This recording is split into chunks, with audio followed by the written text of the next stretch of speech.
Hello, everyone. Welcome back to the channel. This is not an old episode of Doctor Who review, as it normally is. This is new Doctor Who. Wow! Although New?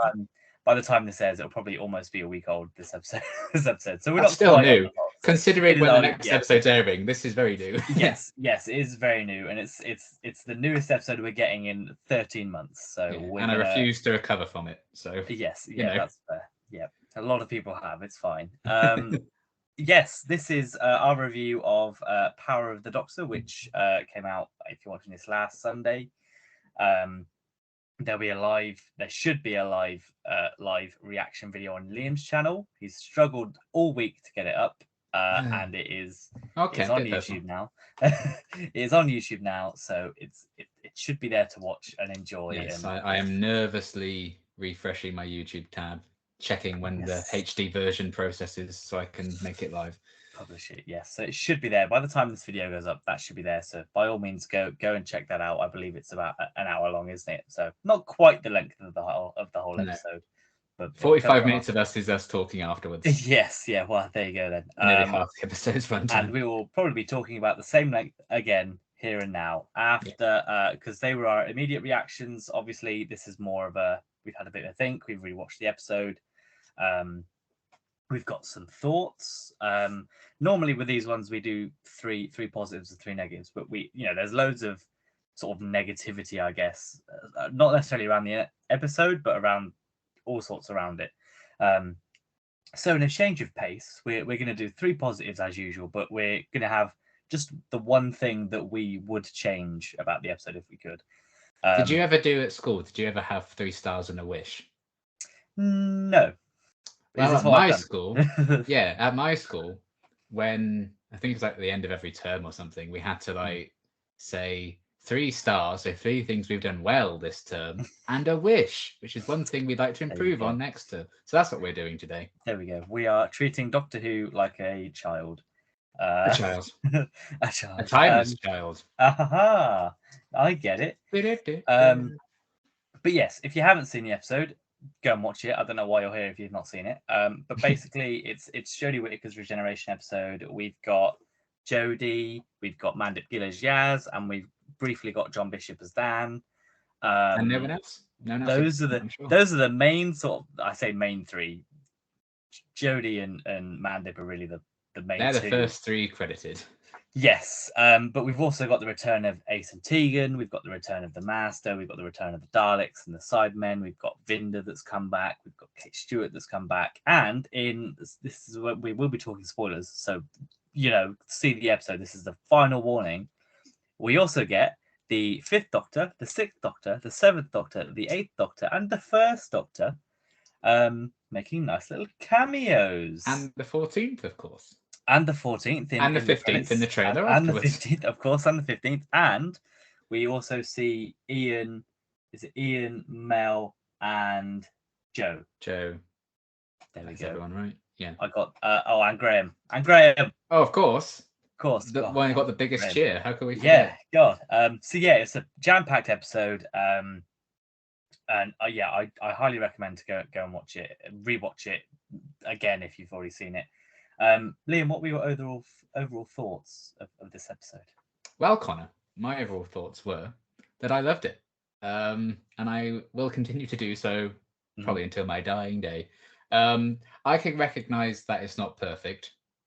I can recognize that I think in time, the first 45 minutes I'm going to be like, oh, come on. Yeah. So, it's definitely probably going to a bit lower, recency bias and the hype and everything. Yeah. It's one of those things. But I think more than any other episode, I mean, any anniversary episode, I guess, or any kind of special in this kind of regard, I think I can look past that more than I normally would. Particularly in this circumstance when it is this could have easily been the last episode of Doctor Who, and that's how it was written to be. So if there's ever a time to fan wank, it's going to be this. And we got that, and I loved it all. But yeah, I think it was a really great celebration of 100 years of the BBC, 59 years of Doctor Who. It's a great 59th anniversary special, I thought. It is, yeah. And of Jodie and Chris Chibnall's 5 years on the show. I loved all the kind of character moments we were getting in there. You know, there's still a lot of emotional stuff to it. It's not just, oh, these guys are back. They actually did interesting new ideas with them. And also except maybe for the companions at the end with the circle, when it was literally, hey, these guys are back, and then that's it. When you have a 96-year-old man, you have to be careful what you have him do, I suppose. Especially during a pandemic. Yeah, exactly that. But yeah, they did something new and interesting with them. They can make fanfic writers go wild. Big Finish can absolutely go wild now. Even more so. That's true. And they also had like emotional beats with them and gave some closure to the fans, in particular regards, I guess, to Ace and the Seventh Doctor and stuff like that. Because we had no insight on screen anyway as to how she left. So it's cool to have got a bit of that. But yeah, there really was something for the classic fans. There's something for people who've only watched the new series. And there's certainly, you know, something for fans of this particular era. If this is their favorite, you know, I think we're all pretty well served across the board. Certainly helps that it's obviously 90 minutes, which is what like the 20th anniversary got. So, you know, plenty of time to kind of do stuff. And, you know, there's some laugh out loud bits in there. There's some very emotional moments in there. I did have a bit of a cry in the last 10 minutes. But basically the last half an hour, I was like, but yeah, it was a really great time. I had an absolute blast watching it the first time. I had an absolute blast watching it the second time. Editing it and having to watch it again because of how fucking slow my iPad was. Not much of a great time, but you know, I got excited to get to certain bits, and you know, they still kind of hit home when I did get them. So you know, I think this is, well, it is a special, but I do think it's a very special episode in itself. Anyway, it's a special, a very special. Yeah, because it is a regeneration episode as well, and all of them they usually have as big a hype as they do, because they deserve that. I would have been very interested to see what this would have been without the BBC centenary sort of shell around it. Chibnall said because it's the centenary, that's why he brought back Tegan and Ace. They wouldn't have been so it would have been interesting if they I imagine they wouldn't have had maybe the Doctors or anything either. Well, I mean, if he was still going to do the same plot, you know, with the Master changing the body, they could still have the Doctors in there. Yeah, but may not have had all the companions. So. Yes. But yeah, this was great. I had a lot of fun with it. I had a lot of fun with it the second time. You know, especially from the midpoint onwards, I think is when it gets absolutely what would have been the cliffhanger if it were a two-parter. From the Rasputin dance, it gets absolutely it just skyrockets after that. Man, and it's a great piece of TV. I think. I mean, arguably it's a film in the fact that it's 9 minutes long. It's got a pretty high budget. It looks stunning. All of it, you know, just looks absolutely gorgeous. And it is a fitting way to sort of say goodbye to an era that has had these big moments and has had these big twists and has looked amazing throughout as well. We'll go on to our positives now then. I don't know how much of crossover we have. In theory, there's 90 minutes, so we might have picked completely separate things. Yeah, what I've found with this, and I think this is testament to how much I enjoyed the episode, I've always been able to come up like, these are my 3 positives, and I've got some bonus ones. But for me, like any bonus ones, I was like, oh, but that should be one of my main 3. Yeah. And I was like, oh, I feel bad kind of excluding this because it's such a big deal. I've never really had it quite like that with any other one. So there's a lot of big hitters. I'll tell you what, because I've sort of done a similar thing. If one of us says the other ones, we'll just say yes, and we can substitute in the other ones, and then that way, in theory, we'll still have 3. Okay. And we'll also talk about them all. Sure. Does that make sense?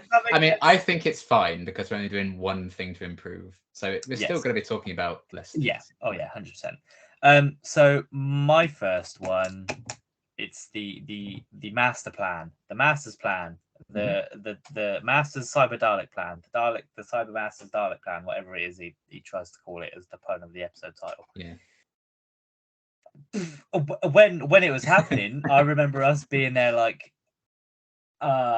sorry, he's doing what now? And it's absolutely insane.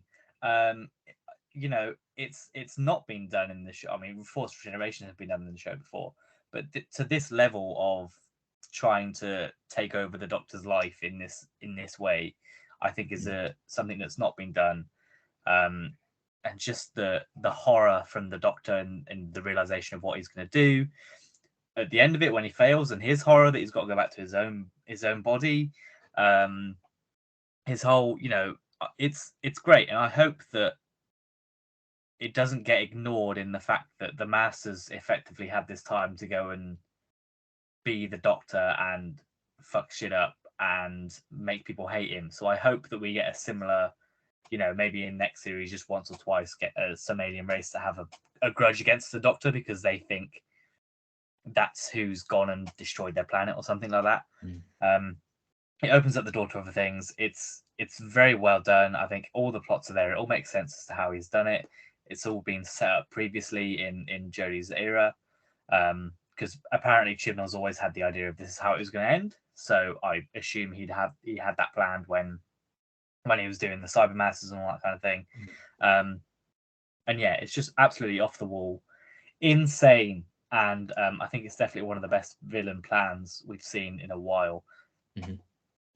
Putting aside the fact that he put himself in the paintings, which is slightly unnecessary and slightly a bit How dare you? I mean, no, I get it, and I don't begrudge that it's in there because it's hilarious that he does it, and it's so in character that he does it.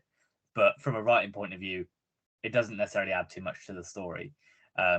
But I still love it, and it still formulates part of his whole plan, and it's excellent. I think his plan and just all of it around the Master is great. And I think this might be one of the best Master stories we've had, especially in New Who, I would think.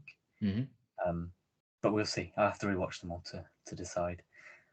I can't decide. Haha! What's your first positive? The Master. Yeah, fair. Yeah. Well, Sacha Dhawan / the Master. I've kind of put it all together. This cemented Sacha as my favorite Master. I've always really enjoyed his kind of spin on the character.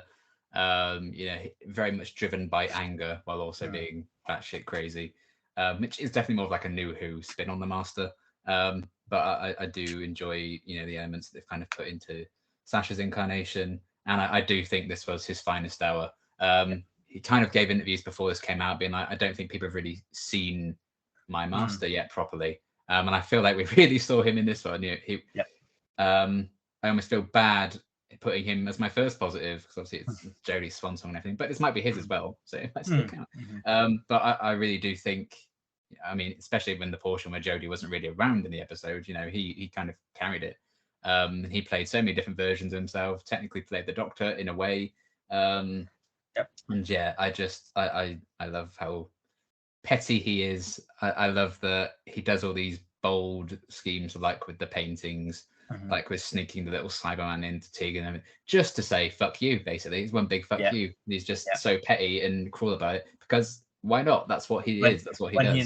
When he insults Kate's dad, there's just no base for it. He just does it off the wall, like because he's like, oh, hey Tegan, how's your aunt that I ruthlessly murdered in your first appearance? All of those little lines, like, just trying to lighten the mood before you all die. He has some absolutely incredible lines, and of course the Rasputin scenes, peak of anything I've ever seen in my life. Excellent stuff. Just wonderful. And he somehow balances being really funny, really silly, but also you're like, oh god, I would not want to be alone in an alleyway with you. You're fucking terrifying. He balances that so well.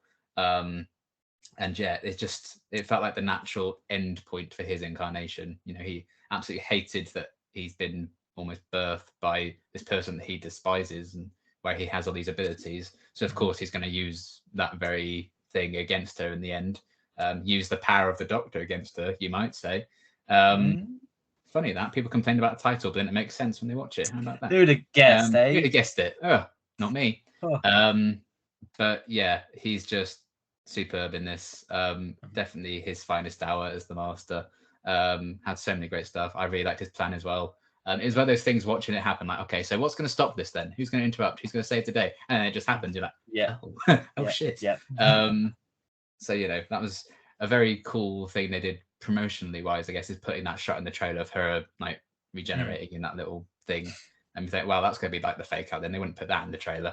But then it kind of is like a legit, it's not the regeneration, but it still was a regeneration. And I really liked that. But But yeah, the Master is great. Yeah, we've had a lot of Master, I think, in New Who in the past few years. And I think every regeneration story since Tennant's basically had the Master involved somehow. With Missy in that 2-part of the Cybermen, and then Sasha here. Bar Matt Smith.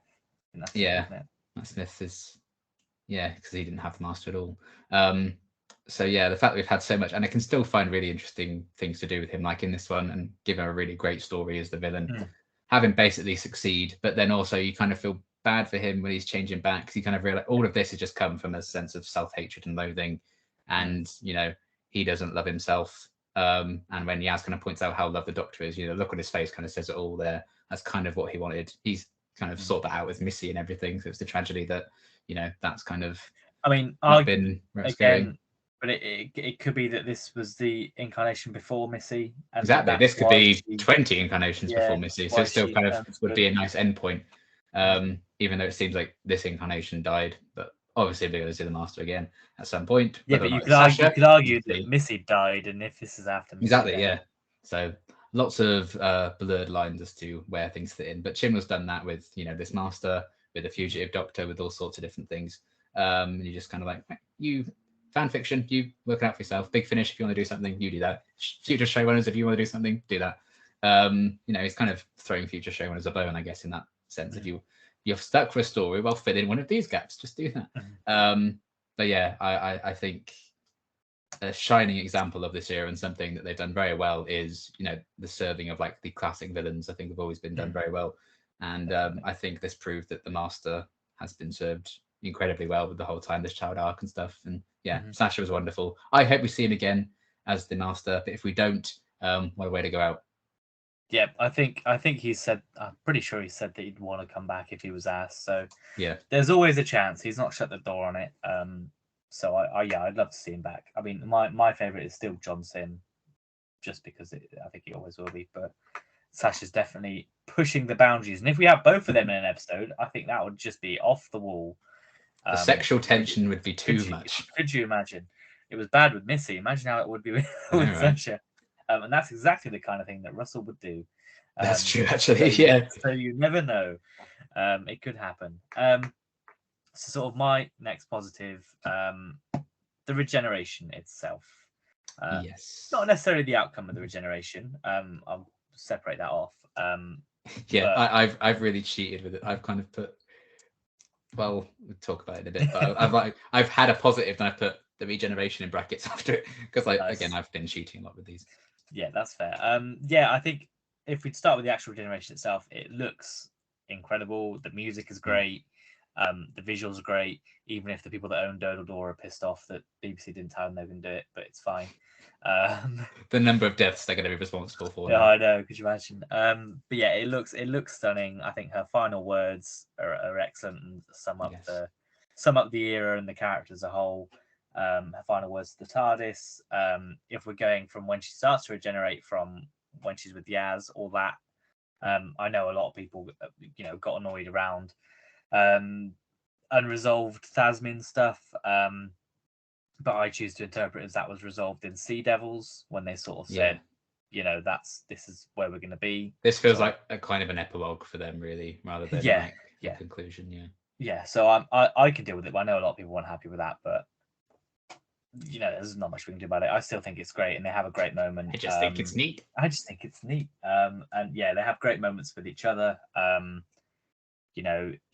She's very stoic in terms of saying goodbye to Yaz, only to sort of then clearly have this flood of emotion when she's sort of by herself in the TARDIS, and it's like, right, well, guess it's time. I just think it looks really great in terms of the visuals we've had for regenerations. I think this one's probably the better one we've had, because obviously they've all been previously, they've all been in the TARDIS and the same sort of thing. Matt Smith to Capaldi did it slightly differently, but I think this one just definitely feels more as if like everything will change after this one, rather than just a quick and we're off again now. Which I enjoyed, and maybe that part of that's because of what happened, who they turn into, and then that also throws up the questions. But it's still visually stunning. the final line's amazing, all of it's great, and I think it was a very fitting end to the era. What did you think about the regeneration then? What was your well, I've kind of just put Jodie/13 as like my next one, but I put regeneration in brackets because it's her regeneration, so it all bleeds into one. But yeah, what you talk about from her like realizing she's regenerating onwards, I think that's my favorite portion of the episode. That might be my favorite portion of Doctor Who, maybe ever, but maybe of this era as well. It's just, Jodie and Mandip are very good at acting, aren't they? They're quite good. I don't know if anyone's noticed. But yeah, that scene when she realizes that she's changing, and particularly Yaz's reaction to that is so fucking sad. And then, then with the ice cream sat on top of the TARDIS, that looks wonderful as well. And that little kind of goodbye, and the fact that Yaz chooses, like, let's not say goodbye, because kind of selfless to the end is Yaz. So I did like that kind of very much unspoken moment between them. A lot of people say Chibnall does kind of over-explain things at times and kind of, says too much in his scripts. So the fact that their goodbye was wordless as she walked away and they just nodded at each other, I do think that's kind of almost a purposeful choice in regards to, how they've always interacted, and there's been a lot of speech and arguments and going around in circles. The Doctor like refusing to open up to her about anything. The fact that it kind of ends in silence between them, really, and that's a choice that they made. I think it's a really fitting end to that relationship. I completely get people who were like hoping for more, and at the time, my immediate reaction was like, "Oh, I'm ashamed they didn't kiss." Now I'm kind of okay with it, because I think that would have been harder for them if they had to then have to immediately say goodbye. I think it's a good way of being like, just let's walk before we're pushed, essentially. And I think that's a very fitting end to that in the end, especially because at the end of the day, it wasn't going to last past this episode, regardless whether they kissed or not. So maybe this is the nicer thing, the gentler thing to go about it. So yeah, I love that whole kind of sequence, and her regeneration was beautiful. I think it's the prettiest looking regeneration we've ever had. I loved her final words very much as well, very in keeping with her character. And yeah, just throughout the entire story, it's great. I think I wish so much of her dialogue wasn't just explaining what was going on and exposition, as opposed to like real good character stuff. We got a few moments in like the first like hour or so when she was like, we used to be friends, and a little few things like that. But the rest of it was kind of her, explaining what was going on. But then they really served her well, I think, in that last half an hour when she kind of came back. So I think that's maybe what pushed Sasha a bit higher for me in my ranking for positives. But she still had a lot of brilliant moments, and I've always just loved her energy on screen and the fun she's brought to the role, which is symbolized in her final words. And yeah, I just love regenerations that end on a positive note. And they kind of just accept it. And I really like that we kind of had that for her as well, especially when the last 10 minutes before that, like, kill me. So yeah, I'm glad she kind of got to go out on those terms. I loved her little goodbye to the TARDIS as well, like look after the next one. That was very sweet. And seeing her reunite with Tegan and Ace, and then all these the friends she made along the way, the real power of the Doctor. I liked all of her interactions with them. And yeah, I do think she was served very well in this final story, and I will very much miss her Doctor and her interpretation. But I am glad she got some really cool standout moments, and in particular, a really great regeneration to kind of cap off her 4 years on the show. Yep, that's definitely fair, and big up the fact that she was like the first Doctor to get every one of her companions home safe and sound in their right places and times. Never been done before, so congrats. No, all on good terms, really. Yeah, pretty much, except for Ryan, who just didn't care and was like, "No, I'm not gonna go to the volcano with you, Grandad." I don't think that's true, is it? Ryan, you asshole. God, world's ending and you're there on holiday. Yeah, how dare he? But no, yeah, it was excellent. I think I don't want to say like the end of the episode is the highlight, because that's it gives the wrong impression, doesn't it? Yeah. But it is one of the top bits. My third sort of positive, the previous Doctors and their cameos. This was something that was always, there was always some rumors flying around, but I never thought it would be the case. I never thought we'd get when we anywhere. had that picture of David Bradley, Colin and Sylve in that hotel bar, and we were all like, yeah, they're filming a DVD extra. I was like, they're filming for the Blu-ray box set. No, oh, they weren't. Yeah. The first time I thought it might be serious when Sylvester McCoy was at one of them conventions, and he was like, oh, you're very clever, aren't you? Yeah, I was like, so that's the only time I was like, oh, hang on a minute, but I still never thought they'd do it. It was, in real life, more doctors than they got for the 50th, which I was, in theory, all the doctors were there for the 50th. But you know what I mean? New footage filmed. Mm-hmm. And I just didn't think it would happen, and I especially didn't think that Paul McGann would be in there. In terms of doctors they brought back, I thought it would be maybe Tom Baker instead of Paul McGann, but I mean he was asked apparently, but couldn't make the filming according to Chibnall. Maybe because he is a quite an old man. But hey, if a 97-year-old companion can make it, what's his excuse? I think his excuse is the fact that he doesn't want to be the focus. Yes, perhaps. But yeah, it was completely blindsided me. I never thought I just didn't assume that they would be in there. I didn't think there was. It wasn't crossing my mind. No. Especially like looking as they were, because I guess no one predicted like how they'd be brought in, so we didn't even consider it. No, like when it showed like, oh, it's David Bradley. It's like, oh, that's cool. She's gonna have a little chat with the first Doctor, and then he started changing. I was like, oh, they're going there. Oh, wait a minute. Wait a minute. They don't look like they used to. That's Colin's voice. And I also like how they glossed over how they looked when they were in the visual things. They're just like, oh yeah, you don't look young. I was like, you don't look young either, and it just sort of it goes off the same way they did with John Barrowman in Utopia, wasn't it? Asking about him having work done, all that stuff. I don't need an explanation as to why they look older. You can, it's fine. I don't care. I can suspend my disbelief and be like, it's fine. The outfit does most of the work for them anyway. Especially when they're in this place after their incarnations have died.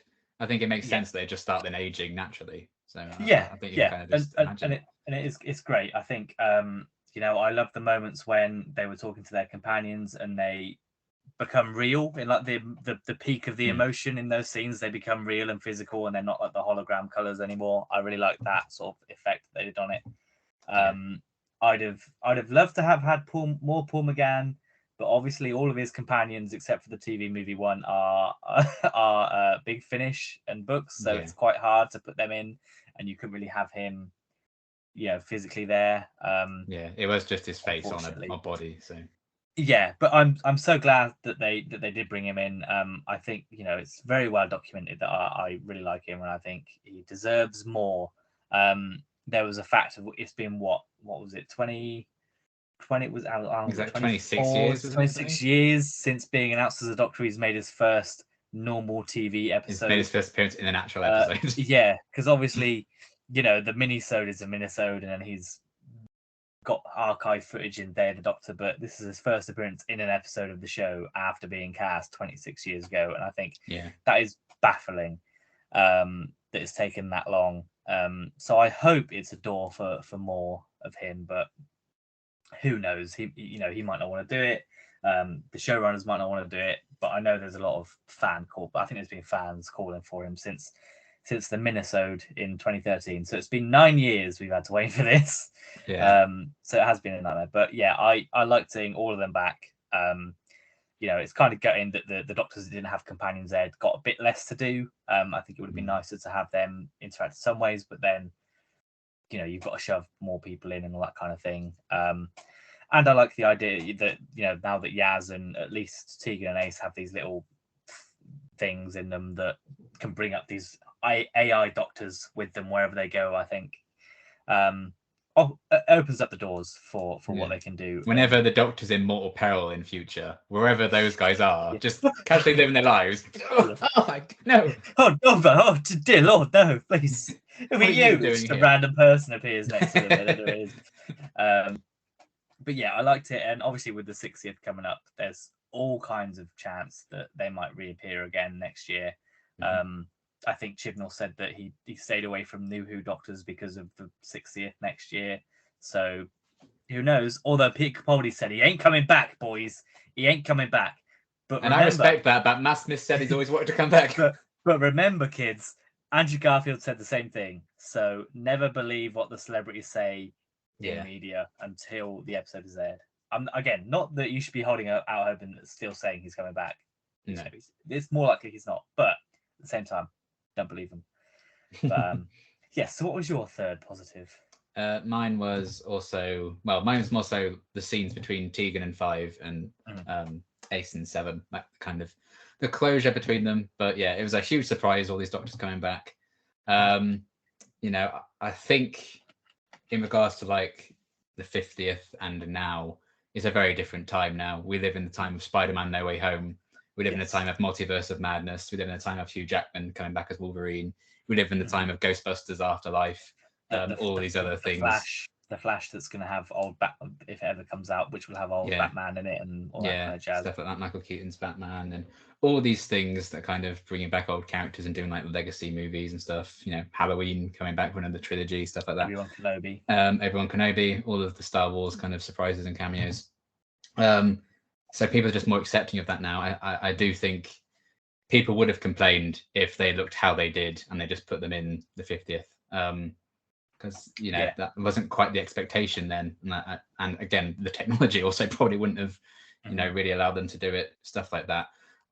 So I'm glad that now we are living in that age, and I mean I have my problems with living in that age, but I think this episode has managed to perfectly balance the nostalgia with actually giving them something to do, not just bringing them back and then they just stand there or whatever, they're not painted on pictures like they were in the 50th when Matt Smith walked out and they were just terrible. Yeah, which is a cool image, but it's not going to look great. Except for the first Doctor one where he looks terrible in that picture, whatever it is.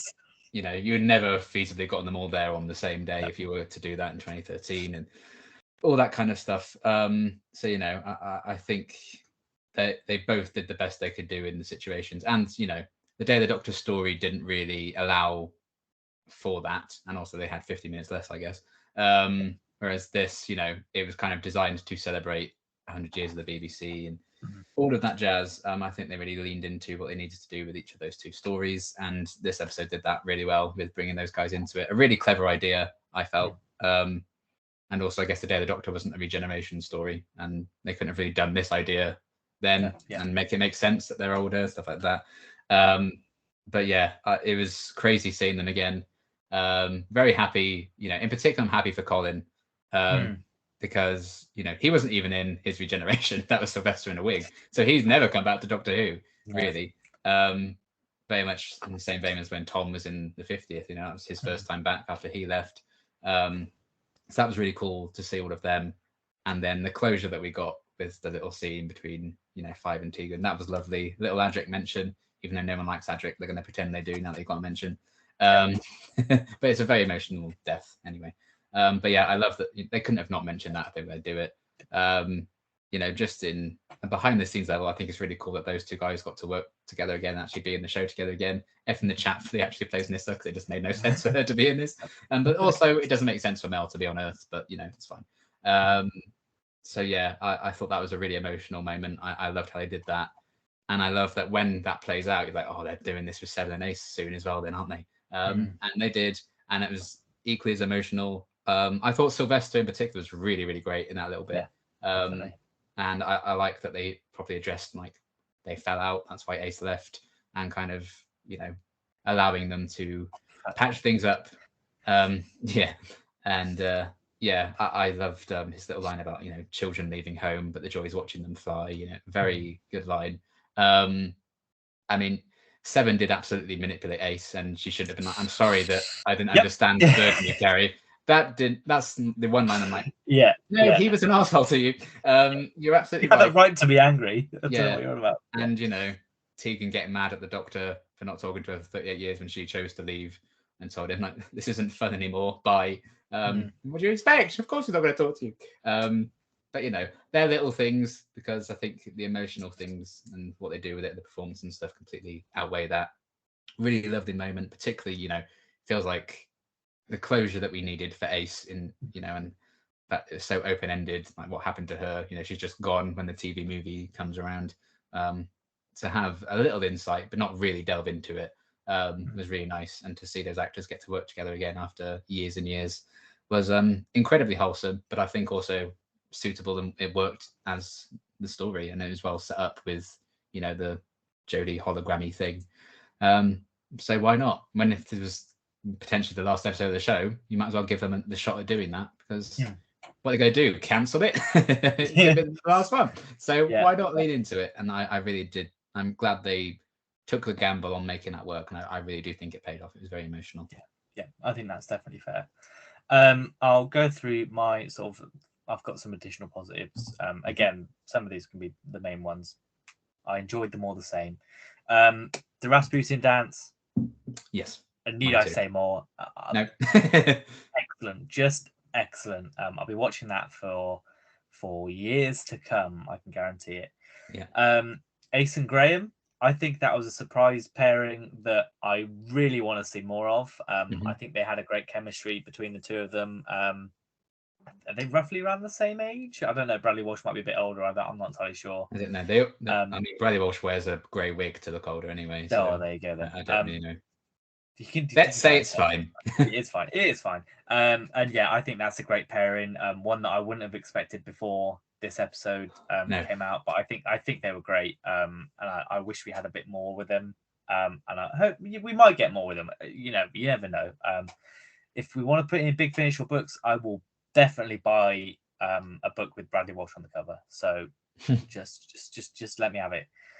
Give it. The companion circle at the end, I think that was a very sort of another wholesome moment. You know, it's great to see all these companions there. I think, you know, I kind of agree with the comments that maybe they could have done with one more New Who companion there, not from Jodie's era, to sort of tie everything together. But as I think, as we discussed in your video, you know, you could only really feasibly put Martha in there based on where all of the 1 to 10 companions are left. You know, you can't really. And if Chibnall wanted to stay away from New Who doctors, he might have wanted to stay away from other New Who companions as well. Because who knows what's going to play out? No, exactly. And I mean, you know, we already know that one of the companions is coming back, and one of the New Who doctors. So, you know, it's not as if it's not out of the realms of possibility that some of them in that circle might even appear next year. They didn't want to start the Mickey discourse by having Martha there. No, it's a good shout. And oh, sorry, Mickey had to go to his Mickey can't make it. He got hit by a car. He's got COVID. Sorry, he can't come. But yeah, and then, you know, I know there's the iPad on that chair. There's there's the empty chair. There's all kinds of theories floating around. I mean, we know who was supposed to turn up but pulled out at the last minute. So. Who was it? We'll talk about it in the fun facts. Okay. My thought was that they might have just had Ryan on the iPad, sat down like the phone call thing. Yeah, it could be a deleted scene somewhere. I don't know. But yeah, I thought when I saw it, I thought, oh, somebody just needs to read their lines from the iPad. But no one had an exception. Katie Manning and her bad eyesight. She's like, well, I thought that is it opposite Ian? Maybe is it? Can he see it? But no, he was just a bit out of the way. I thought, I don't think the actress. I think it might just be there just to be like a nice little tease for people, be like, oh, who could be there? Yeah, I think so. And the whole point of that scene is that people can come and go, and you know, they even say there's loads of people that will, you know, so that's great. And then the final one for me is just the music. I think in this episode is great. Yeah. Even from like the first scene when they like land on the train, it's all like all this uplifting action sort of music, and then the music around the regeneration, and even when the music stops, when it appears David Tennant, and it's just silence. I'm like, that's, you know, music being used is great, and no use of music is also can speak as loudly as the music can. And I think they both work great.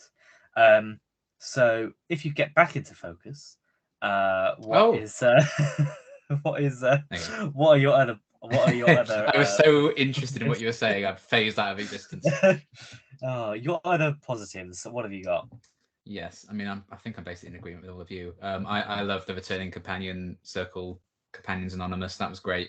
Love seeing all of them. I never would have guessed that we would see Ian Chesterton for the first time since 1965. For God's sake, he'll be a world record holder soon. Once he will the be. World Yes. records pull their finger out. Yeah. So that was really cool to see him. I mean, Joe Grant's one of my favorite companions, so I love seeing Joe pop up, however briefly, and have a nice little line. And And yeah, just such a cool idea, I think. And I do think it would be something people would probably lean into. And maybe it's a spin-off one day. Who knows? But yeah, that was great. And I love the music as well, particularly when she regenerated. That music was beautiful. I think it's like her theme, like slightly remixed or something. But yeah, it's just amazing.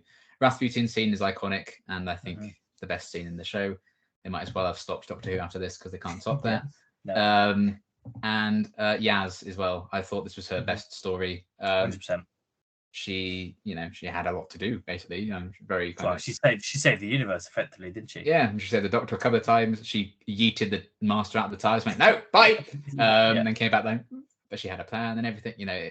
She was hugely efficient and prominent in this one. Mandip Gill in those final few scenes, she was phenomenal as well. And yeah, I really enjoyed that Yaz could go out on such a high and have so much to do in this last story, especially when there's so many companions in it, so many things in there. The fact that she still was able to stand out, I think, is testament to how she was written in this one and Mandip's performance as well.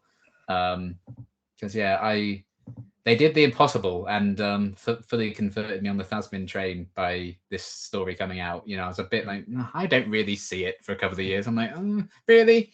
And it's fair enough that you didn't see it, because in the first series, it's definitely Yaz and Ryan. They're trying to get together. So. And then Flux was like, okay, yeah, I'm starting to see this. And I'm still like, I see it, and they're clearly going that way, but I'm like, I'm fine if you want to do it, do it. I'm not really about that thing. And then by the time this was airing, I was like, kiss. So, again, I think that's just down to Jodie and Mandip's chemistry. You can see how well they get on behind the scenes as well. And I think that is reflected so well in their final few scenes together when they're like laughing about what flavor ice cream they should get, and when she's dying and everything. It's such a great moment. So yeah, I think that's testament to how great Mandip is and how great Yaz has been, particularly since Flux. I do think she wasn't the strongest character in 11 and 12. I liked her well enough, but I don't think there really was room for her to grow. But the past year or so on the show, Yaz has really kind of grown and shone, and she's been wonderful. So I'm sad to lose her as well. But yeah, she had a great final story, I think. And in an episode where we have returning doctors and companions and a regeneration and wrapping up an era, I'm glad the companion who has been with the Doctor since the very start and the only companion to be with the Doctor for their entire run does get a really great kind of exit as well. Yeah, except for Rose. She was with the Ninth Doctor for his entire run. Well, yeah, but 9 had time before then. Yeah, well, it's never because of the ears, but yeah, you're right. In his big finish, he is by himself, in theory, yeah. But only a matter of time before Jodie comes back to Big Finish and she has. Oh yeah, she's already going to be on that. Yeah, 100%. So that's it for the positives. Obviously, loads of stuff to love from this episode. I'm sure there's things that we didn't mention. We've got to mention. As I said, normally we talk about some negatives, but we're just going to have a quick chat about one thing each we would change. Could be the same thing. Who knows? It's all completely unplanned. My first one is I wish there was more Dan. Right, that's fair. I think it makes sense why he went, and his exit, as I sort of said offline, is it's pretty similar to Donna's in Run O'Brien. It's even pretty similar to Martha in the fact that they both realize, oh, this life isn't for me, at least at the minute. I'm gonna head out. I'm head out. And I think it's fair. I think it's definitely justified. He's had a traumatic series of events in Flux. His house got destroyed. His girlfriend got taken by an alien, then didn't want to speak to him. He was stuck in the early 1900s for about a year or something like that. He's been all sorts has happened to him. He was almost shot in the head by a Sideman. I can kind of understand why he would want. He was killed a number of times by the Daleks. So I can understand why he'd want to leave. And you can argue that maybe he sees the Doctor and Yaz should have the time alone together, kind of thing, and that's why he's like, "You guys go."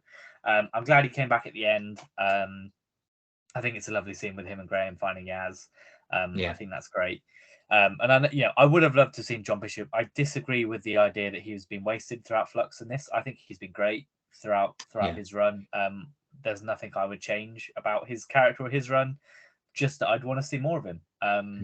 But that's a sign of a good companion. I want to see more Graham. You know, there's so much that I would love to see more of, and because there's such a gap between Flux and even Sea Devils and this one, you can throw in however many stories you want in between those gaps. You can have as many books, as many Big Finish, as many comics, and I look forward to hopefully getting some more of those adventures if we can. But yeah, that's the only thing I would change is probably adding more Dan, and as a result of that, maybe I'd remove Vinder and just put Dan in there and have that instead. But that's literally the only thing. You know, I don't think anything else really needs to change. Just from my personal point of view, I love Dan. More. Your thing you would change? What is it? I mean, you did kind of mention it in a way, but I just kind of put some like unnecessary elements, I guess.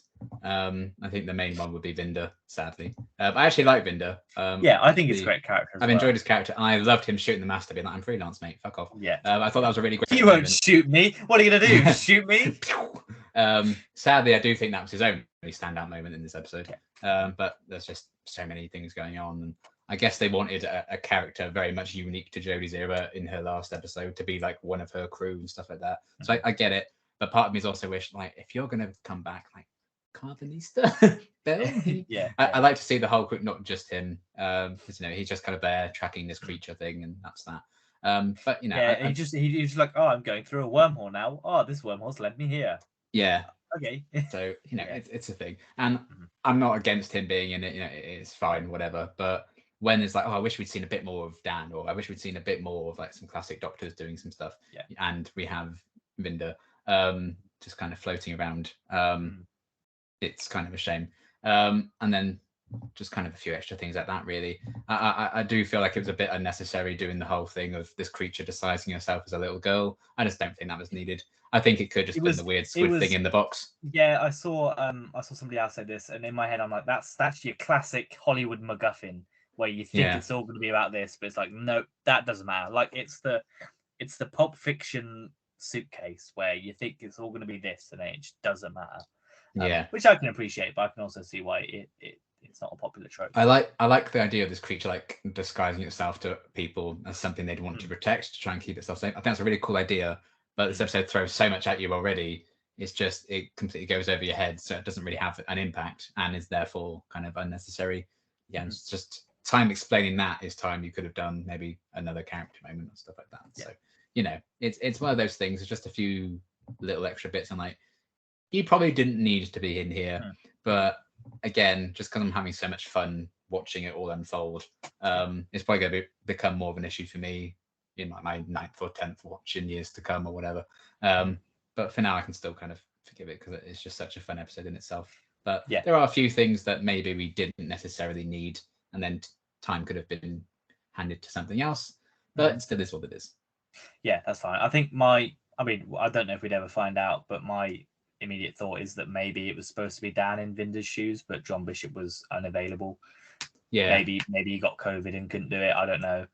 I can see it being either Dan or Jack. And then because obviously, Vinder has the gun, and that Yaz did have a gun at the start, and maybe that's where Dan would have had that and hidden. I don't know, because the Master wouldn't know about Dan either as much as he knew about Vinder. So it would be the same.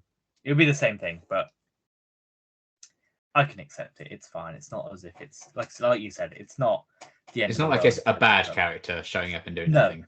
No, exactly. It's not like it's Jack Robertson or whatever his name was coming in and being like, "Oh, this is a PR disaster." Yeah, exactly. Literally. That's what happens. That's what the Master's planning when the Doctor when he takes over the Doctor's body. And if anything, his presence is like, well, you're actually a very good actor because Grey Worm's just kind of there for like 6 seasons or however long. Well, that's true, isn't it? Yeah. And I'm like, wow, you actually are a very good actor. Wait a minute, you kind of got more of a boring character. I know that is Grey Worm's character. He did that well because that's just how he is. But you know, it is nice to see him be quite charismatic and different. Yeah, and again, it opens the door for spin-offs if they wanted to do anything. If the Interview with the Vampire show he's currently in gets cancelled, then bring in Vinder for a spin-off. You never know. He is a fan of the show, so he is. You never know. That's it for our positives and I think we change. Fun facts. I know the episode only came out like a week ago, but what have you got? Yeah, but there is a surprising amount of them. So I thought, lovely. well, I'll read all 3 fun facts. But there's actually there's a bit more meat to the bones in that. Oh, nice, so that's nice. I think we've already mentioned a few things in our discussion, but when I get to them, I can just say that, can't I? Okay. Despite all being featured in 1983's The Five Doctors, the 20th anniversary special, this is the first time the Master Daleks and Cybermen are shown working together on screen. And it gave us the best shot of Doctor Who with that Cyberman and Dalek looking at each other. Absolutely hilarious. And on that note, that bit was unscripted, as I think you sent me the other day. But still, I'm glad it happened. Thank God for those people thinking of that. Thank God the cameraman was on them at the time. So yeah, that's good. The episode touches upon the previously unseen departure of Ace from the TARDIS on screen. This was most recently touched upon in Sophie Aldred's novel At Childhood's End. A good book, by the way. If you do want more like communication between 13 and Ace about that event, I do recommend reading the book, even though it might probably not canon anymore. You can work around it. It doesn't make it. I do have something on that note, I suppose. Because while Ace meets the Doctor and Yaz in the novel and therefore kind of contradicts the events of this episode, At Childhood's End does establish that Ace's timeline has multiple possible futures. So it's one of those, I guess. So it's good. If you wanted more, if you felt there wasn't enough resolution to Ace's leaving the TARDIS, I definitely would recommend reading the book, because it is good, and you get more. I'm pretty sure Graham and Ryan are in it as well, so you get more Bradley Walsh. So who doesn't want that? Even more of me. Exactly. Mel is listed in the credits as Melanie Bush, which is the first on-screen use of her surname that had only previously been established in audio and in novels. So that's fun. Okay. And this is also the first time that Jo is credited as Jo Jones, her married name, in Doctor Who, after the same credit in Sarah Jane Adventures. That's nice as well. This is the first non-archived televised appearance of William Russell as Ian Chesterton since 1965. Aged 96 at the time the scene was shot, Russell becomes the oldest actor to have appeared in the new series. The previous holder was Yizan Churchman, I think is how you pronounce it. He was 92 when she reprised her role as the Alpha Centauri in Empress of Mars in Series 10. Hooray for old people, especially in the time of COVID. I really respect him for doing that. This episode contains the first time 2 names have appeared at the same time in the title sequence, with Sophie Aldred and Janet Fielding appearing simultaneously. Didn't like that. Don't do it again. Don't do it again. Don't do it again. Certainly not with that layout. They were too close together. It doesn't work. Ruined the episode for me. Ruined. 0 out of 10. The Master's joke about the Master Dalek plan was a reference to the 1965 story, The Dalek Master Plan. I think we should watch that. I think you'd like it. All 12 episodes of it. Yay, all 3 hours. Yes. Jodie Whittaker was pregnant while filming the story, which she had talked about in an interview, which is very wholesome. Tom Baker, I bet they know her. Tom Baker was asked to appear. Oh no, it works both ways. Tom Baker was asked to appear in the special but wasn't available, as was Annika Wills, who was asked to reprise her role of the first and second Doctor companion Polly. So she ended up dropping out at the last minute, it would seem, and they just put an iPad on the chair, I guess. So never mind. She said she had a very funny quote about it though, in some interview. I can't remember exactly what she was saying. But she was like, I'm glad I didn't go in the end because I heard it was a very short thing. So I just did some gardening. So I'm unavailable, but I'm doing my gardening while you're shooting. I don't really want to do this. Just say that's a shame. She's not available. That's a shame, because I do like Polly. She's great, but never mind. In spirit, she was there, I'm sure. And finally, Paul McGann's face was digitally placed over a body double in this scene due to his limited availability. I think that's hidden fairly well. You can definitely kind of tell that you can see when I first watched it, I was like, okay, yeah, let's see. But all those jokes like, oh, Big Finish have all these new photos of Paul McGann and costume. Like, no. Oh no. No. Sorry. But yeah, it was still nice to see his face. Yes, it's always good to see him. Please, I want more. I want more. Oh God! Wow, lovely fun facts. What are you giving this episode out of 10? Oh, fuck, I didn't think about that. Yeah, I knew I'd call you off guard with that one. Oh God. I know there's recency bias and all that kind of stuff. There is recency bias. It is absolutely going to change, but right now I'd probably go for like 9, just because it's so much fun. It's very, very flawed, but I can ignore it in the context of it being a special and what it does and stuff. I went for a 9.5. Wow. Holy I know, shit. right? Boomtown Again, levels. What is yes, this? it could again. There It wasn't a could be. Sabine anywhere in this one. What do you I mean? know. That's why it wasn't a 10. You know, again, it could be recency bias. It could be the fact that I've only seen it twice. You know, I think maybe you know in the future people will probably watch it less because it's 90 minutes long. I don't think that's the kind of thing you're going to put on and be like, yeah, that's fine. So we'll see. You know, when we re-review it in 5 years' time, whatever it is, it might not be. You know, that I do that think great. like the first half will probably not be as strong. Yeah, especially Once it's you've kind the of same. gotten over the hype. It's same with like Spider-Man, No Way Home. Yeah. Where you're just waiting for the other Spider-Men to appear. You're like, oh, Literally, come on. I'm waiting for the bridge. I'm waiting for Doc Ock on the bridge. I'm like, come Yeah. on, get past these 40 minutes. Let's go. Come on, yeah, and maybe there'll be an aspect of that. So we will see. Find out in like 3 years when we get to it. God. But yeah, that's it for Power of the Doctor. That's it for Jodie Zira. For now. Obviously. Well, you never know. you can have another era as a Doctor. That's apparently. true. It's been established now. Yeah. So obviously the elephant in the room is David Tennant's return as the 14th Doctor. That's what he's been labelled in the BBC media release. And there was a trailer for the 60th, which is coming out November next year. So there's a long time for that to come. I'm sure we'll cover all that in a separate video because there's too much to sort of discuss and talk about right now with all sorts of theories and all sorts to break down and how does Ncuti play into all this and all that kind of stuff. So I'm sure there'll be a video on the channel at some point in the future on that. But unfortunately, because that is over a year without a new episode of Doctor Who, it will be just re-reviews. Sorry about it. Moving on in, and we're doing the classic series now. Yeah, we should be back next week with I think it's Liam's favorite episode. He's never mentioned it before though. I haven't. So it might not be. It's the little known episode, Doctor's Wife. Yeah, I think it's fine. So we'll be back for that one. I don't know if you've heard of Neil Gaiman. Nah, he's not really unsuccessful author. Yeah. Not very Sandman. I don't think that's had any adaptations that have done very well recently or anything. But you wrote that. Definitely not. Nah. Definitely the adaptation doesn't have like 50 Doctor Who actors in it either. Don't know about. Only one that counts. Oh well. Yeah. We'll be back next week with that re-review. And we'll have other videos, all that kind of stuff. And if you want to watch our live reaction and our immediate thoughts from this episode. Oh yeah, see if that's HD's done yet. They will be up on Liam's channel. It is. We're going to post this live, folks. You're going to see it here first. There you go. Now. There you go. So now it is live. So when I put this out, you should definitely be able to go and see that. Liam should be tagged in the comment in the description below. So thank you, BBC. To go in there. Yes, go and see it because the BBC messed him around big time with the. Yeah.